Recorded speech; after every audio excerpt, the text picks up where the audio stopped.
umva inkuru y'ubuzima.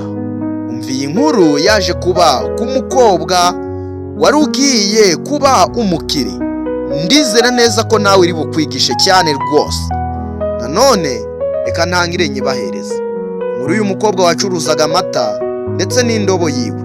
Uyu mukobwa yitwa Peti, umukobwa wacuruzaga amata yari ari mu nzira ajya ku isoko atwaye indobo irimo amata ayitwaje ku mutwe. Mu gihe yagendaga yatangiye gutekereza ku mafaranga azabona amaze kugurisha ayo mata.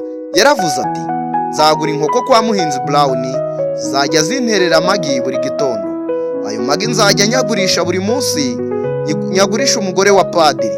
Amafaranga azajya amperezamo nzayaguramo ikanzu nziza ndetse n'ingofero ndetse n'utundi nkenerwa nzajya mba nkeneye.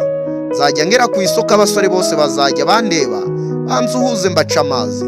Ariko uwitwa Polisho azangirira ishyari, ariko nanone sinzigera mbyitaho.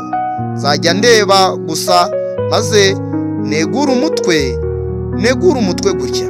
Akivuga ayo magambo yeguye umutwe, arawuzunguza umutwe inyuma, indobo ihita igwa hasi imuvaho, amata yose arasandara hasi.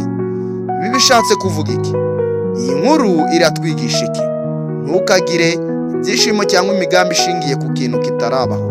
Nanone ntubabarire ku byo, ntukibarire cyangwa ntukabarire ibyo utarageraho. Ubitangire, ubihereze, ubishyire mu bikorwa. Do not count your chickens before they are hatched. Ntukabarire ubutunzi ugiye kuzabona kandi utarabigeraho. Mbere ya byose banza ukore. Moral of story. Abakunda cyane ukagukanda subscribe kuri YouTube channel yitwa Inkuru Nshyashya TV ndetse unadufollowing no kuri TikTok. Ciao.